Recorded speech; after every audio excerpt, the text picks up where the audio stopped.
رمضان شروع ہوتے ہی ہمارے گلے پر کیا ہو جاتا ہے؟ بہت زیادہ بوجھ پڑ جاتا ہے، بیانات کا سلسلہ شروع ہو گیا، پھر تراویح پڑھنا بھی ہے، پھر اس کو یاد کرنا بھی ہے، تو وہ ہوتے ہوتے پھر وہ پنپنے کا، پھر وہ افطاری میں کیسے پرہیز کرے بھائی؟ پکوڑا چھوڑ سکتا ہے کوئی افطاری میں؟ اب کسی ڈاکٹر کو بولتے ہو، وہ بولے پکوڑے نہیں کھاؤ، سمجھ پکوڑے نہیں کھاؤ، یہ دنیا چھوڑ دیں گے یار، افطاری میں ہم سموسے کیسے چھوڑ سکتے ہیں؟ اور کراچی کی گرمی کے روزے، اتنے ٹف روزے، اتنی گرمی میں انسان بیٹھے اور کھچڑی کھائے گا کیا افطاری میں بھائی؟ تو ہم کہتے ہیں بھائی آدمی کچھ کھائے تو تمیز کے ساتھ، اور یاد رکھو یہ پکوڑا اتنا نقصان دہ چیز نہیں ہے جتنا اس کو بدنام کیا جاتا ہے۔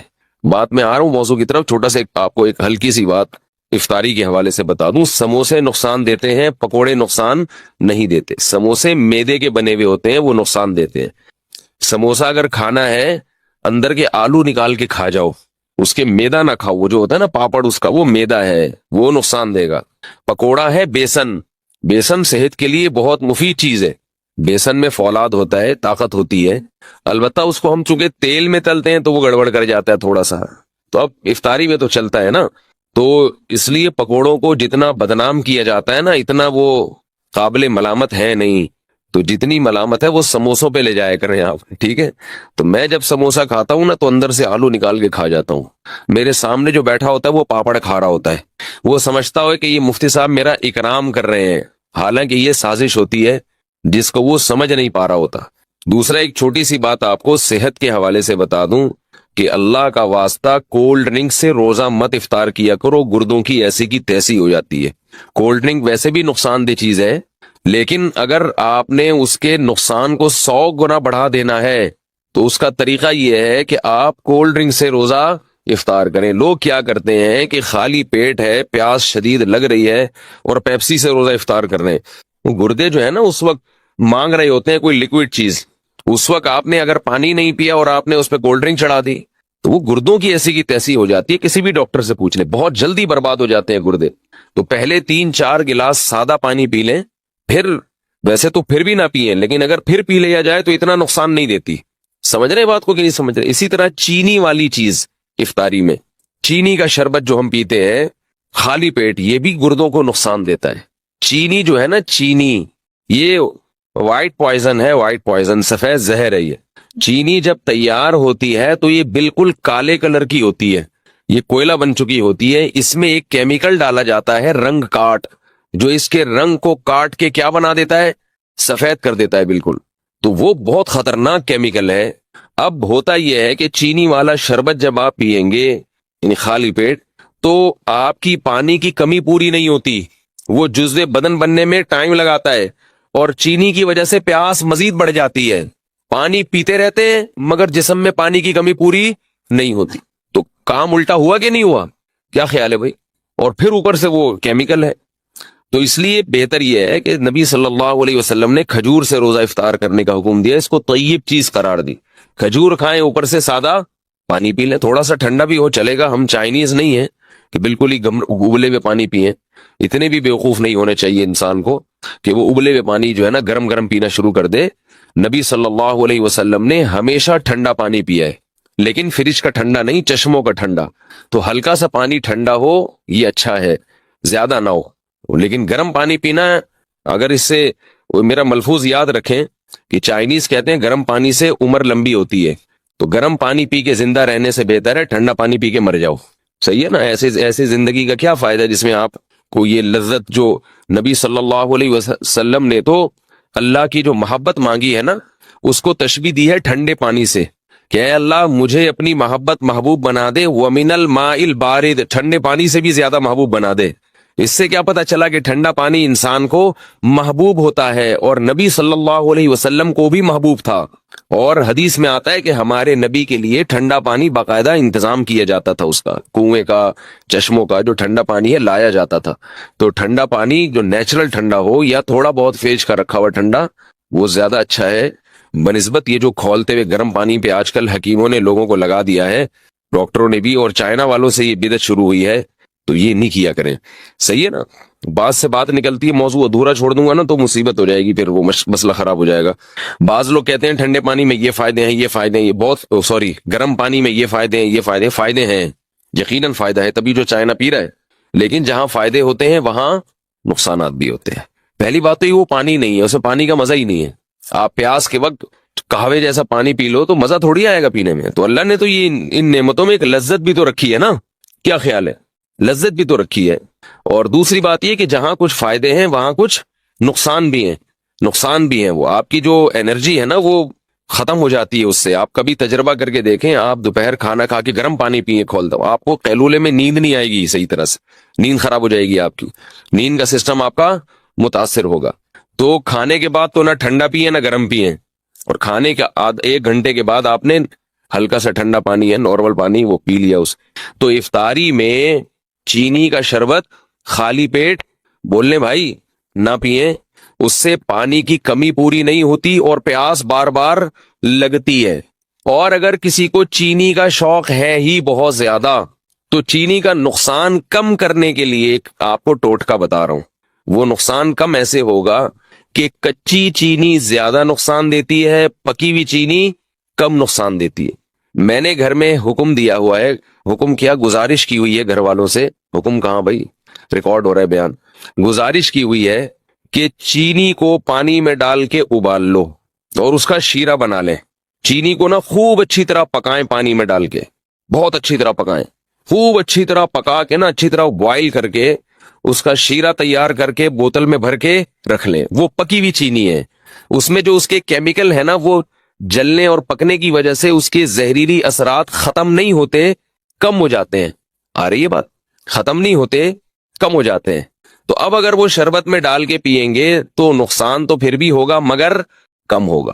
شربت میں یا کھیر میں یا حلوے میں، جو بھی آپ لوگ کھاتے ہیں، ہم نہیں کھاتے حلوہ بھائی، ٹھیک ہے نا، تو وہ نقصان کم ہو جائے گا. اسی طرح نمک جو ہے نا، نمک وہ بھی کچا زیادہ نقصان دیتا ہے، پکا ہوا بولنے کم نقصان. یہ جو کچا نمک ہے نا، اس سے بلڈ پریشر کا مسئلہ کھڑا ہوتا ہے. کچا نمک کھانے میں اوپر سے نمک ڈال دیا. اسی طرح جو آٹے میں نمک ڈلتا ہے، ہوتا تو آٹے میں نمک کے برابر ہے وہ، مگر چونکہ وہ کچا رہ جاتا ہے، روٹی جب پکتی ہے نا تو اندر نمک نہیں پکتا اس میں صحیح طرح. تو جو بلڈ پریشر کے مریض ہیں وہ لوگ جب یہ روٹی کھاتے ہیں تو کھاتے ہی ان کا بی پی ہائی، اور پھر الٹی الٹی باتیں پھینکنا شروع کر دیتے ہیں. وہ دیکھا ہوگا آپ نے، کھانا کھاتے ہی پھڈا ہو گیا گھر میں. تو اس کا حل یہ ہے، یہ میں ہوائی باتیں نہیں کر رہا، بڑے بڑے ڈاکٹروں کی بات کر رہا ہوں، اور جن لوگوں نے اس پہ کنٹرول کیا ان کے گھر سے بلڈ پریشر کی بیماری ختم ہو گئی. تو اس کا بھی طریقہ یہ ہے کہ یا تو روٹی میں نمک ڈالے ہی نہیں، آٹے میں نمک ہی نہ ڈالیں، جو ڈال رہے ہیں سالن میں ڈال دیں، کیونکہ سالن والا نمک پک جاتا ہے. سمجھ رہے ہیں نا؟ جب سالن میں نمک ڈالا جاتا ہے تو وہ کیا ہو جاتا ہے، پک جاتا ہے. تو پکنے سے اس کے اثرات کم ہو جاتے ہیں. تو یا تو روٹی میں نمک ڈالے ہی نہیں، اور اگر نمک ڈال رہے ہیں تو وہی طریقہ کہ جیسے چینی کا آپ نے شیرہ تیار کر لیا تو نمک کو بھی پانی میں ڈال کے اچھی طرح بوائل کر لیں، خوب اچھی طرح پکائیں اس کو، اور پھر وہ شیرہ یعنی نمک کا جو لیکوڈ ہے وہ آپ بوتل میں محفوظ کر لیں. کیا ہو گیا بھائی؟ بہت آپ کے فائدے کی بات کر رہا ہوں، آپ کے فائدے کی بات کر رہا ہوں. اور یہ ان کا چیزوں کا ہمارے دین اور مذہب سے بھی تعلق ہے. ہمارے نبی نے صحت کی حفاظت کا ہمیں حکم دیا ہے، خاص طور پہ بلڈ پریشر سے صحت خراب نہیں ہوتی، ایمان بھی خراب ہو جاتا ہے، گھر بھی خراب ہو جاتا ہے. جو بیوی کے مریض ہیں نا، طلاقیں بھی اکثر وہی دیتے ہیں، اور بچوں کو بھی اٹھا اٹھا کے کوٹتے رہیں گے، پھینکتے رہیں گے. جب اب بلڈ پریشر کے مریض ابا گھر آئیں گے تو بچے کانپنا شروع کر دیں گے. تو اس لیے نمک کا یہ طریقہ، تو چینی اور نمک آپ نے کیا کرنا ہے، پکا کے رکھیں گھر میں. اور اس کا بڑا فائدہ بھی ہے، جب چینی کا شیرہ تیار ہوتا ہے تو کسی بھی شربت میں اس کو گھولنا آسان بھی ہوتا ہے. شیرہ ہے وہ یوں کر کے لاؤ، لیکن اس کے لیے تھوڑی سی خواتین کو محنت کرنی پڑے گی، ٹھیک ہے نا، بہت محنت والا کام ہے یہ. اس میں خواتین کو دیگچی اٹھانی پڑے گی سب سے پہلے، ٹھیک ہے نا، پھر وہ پانی ڈالنا پڑے گا اس میں، پھر اس میں چینی الٹنی پڑے گی، پھر چولہا جلانا، یا تو اس کے ذریعے جلائیں گی یا ماچس کے ذریعے، پھر ابالنا. تو کافی ٹینشن والا کام ہے، لیکن ایک دفعہ کی ٹینشن ہے، آپ کو یہ ٹینشن باقی ٹینشنوں سے بچا لے گی. اور بہتر تو یہ کہ چینی چھوڑ دیں، شہد کھائیں بھائی. کیا خیال ہے؟ شہد کا شربت اگر آپ افطاری میں پی لیں فائدہ ہی فائدہ. نہ صرف یہ کہ گردوں کو نقصان نہیں دے گا بلکہ فائدہ پہنچائے گا. تو آج کل کوئی اتنا مسئلہ نہیں ہے، شہد کوئی اتنی مہنگی چیز نہیں ہے، خالص ہونا چاہیے شہد. شہد کا جو ہے نا وہ پانی میں 2-4 چمچے گھول دیے، اس میں تھوڑا سا لیمن بھی ڈال دیا، اور لیمو ہونا چاہیے، کچھ اور نہ ہو. لیمو کے نام پہ آج کل مذاق بھی مل رہا ہے مارکیٹ میں. لیمن ہوتا ہے ایک جمیری ہوتی ہے، بالکل لیمو کی شکل کی ہوتی ہے، وہ نقصان دہ ہوتی ہے. تو آپ نے اس کو بولنا بھائی مجھے لیمبو چاہیے, لیمبو, تو لیمن کا آپ نے تھوڑا سا اس میں ڈال دیا, اور شہد بھی ڈال دیا, اور شربت. یہ سارے کام اپنے خرچے پہ کرنے ہیں, یہ پہلے بتا دوں آپ کو میں, ٹھیک ہے نا. ایسا نہ ہو مجھے فون کر کے آپ کہیں کہ آپ نے اتنے اچھے اچھے مشورے دیے ہیں, تو اب لیمو کا بھی, کیونکہ لیمو بھی ٹھیک ٹھاک مہنگا ہوا ہے, شہد تو ہے ہی مہنگی چیز. تو یہ آپ اگر پی لیں گے تو اس سے دو فائدے ہوں گے. ایک تو سارا دن کی جو تھکاوٹ ہے آپ کی سیکنڈوں کے اندر دور ہو جائے گی. سمجھ رہے ہو فائدے گنے؟ پہلی بات کیا, سارا دن کی تھکاوٹ آپ کی دور ہو جائے گی. دوسرا فائدہ کیا ہوگا, لذت اور مزہ. شہد اور لیمن کا شربت ملا کے پیئے, مزہ نہ آئے ویسے واپس بڑا مزہ آئے گا پینے میں. تیسرا فائدہ, آپ کے جسم کا کولیسٹرول بولے نا پگھلے گا, ہینڈسم اسمارٹ ہو جائیں گے, باریک ہونا شروع ہو جائیں گے. نتھر, یہ جو جتنے بھی آپ کے جسم میں فاضل اور فضول چیزیں جو صبح سحری میں کھا کے پیدا ہوئی تھیں, وہ کیا ہو جائیں گی, ختم ہو جائیں گی. نتھرنا شروع ہو جائے گا جسم, توند کم ہونا شروع ہو جائے گی آپ کی. سمجھ رہے ہو نہیں سمجھ رہے بھائی؟ اور چوتھا فائدہ کیا ہوگا کہ شہد میں اللہ نے روحانی برکتیں بھی رکھی ہیں. قرآن میں اللہ نے کہا نا فیہ شفاء للناس, تو اللہ نے تعریف کی ہے. تو جس کی چیز اللہ تعریف کرے, ظاہر ہے اس میں جسمانی برکتیں بھی ہیں اور روحانی برکتیں بھی ہیں. تو یہ چار چیزیں, اور پھر آہستہ آہستہ چینی سے جان چھوٹ جائے گی. یہ پانچواں فائدہ ہوگا, شہد کی عادت پڑ جائے گی آپ کو کچھ دنوں میں. تو یہ تھوڑے بہت کام کیا کریں. اور اللہ کا واسطہ, یہ جو بازار سے جتنے قسم کے مشروبات آ رہے ہیں, جتنے قسم کے, چاہے وہ بہت اچھی کمپنیوں کے ہوں یا 2 نمبر لوکل کمپنیوں کے ہوں, سب ایک جیسے ہیں, سب نقصان دہ ہیں. جتنے مشروبات کوئی فری میں بھی دے رہا ہو نا, اگر فری میں بھی, تو نہ لیں اس کو. سمجھ گئے کہ یہاں تک؟ البتہ ہمدرد والوں کا جو روح افزا ہے اس کے بارے میں ماہرین کی 2 رائے ہیں. بعض کہتے ہیں وہ بھی کچھ ایسنس ہیں وغیرہ, اور بعض کہتے ہیں نہیں وہ خالص عرقیات کا مجموعہ ہے. تو مجھے اس کی تحقیق, کتنی اہم باتیں ان کو فری پھوکڑ میں بتا رہے ہیں اور یہ قدر نہیں کر رہے بھائی.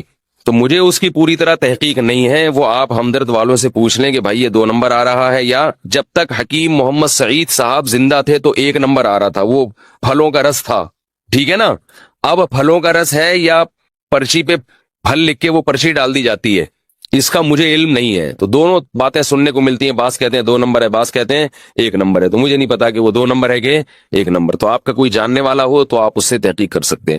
باقی جتنے بھی مشروبات آ رہے ہیں باہر سے, سارے بیڑا غرق کر رہے ہیں. کیونکہ جب آپ خالی پیٹ وہ پیتے ہو, ان میں کیمیکلز ہوتے ہیں. وہ کیمیکلز آپ کے گردوں کو فوری طور پر متاثر کرتے ہیں. گردوں کے اتنی بیماریاں, پہلے زمانے میں لاکھوں میں کوئی ایک گردوں کا مریض ملتا تھا. تو اپنے آپ کو ڈائلیسس پہ کیوں لانا چاہ رہے ہو بھائی؟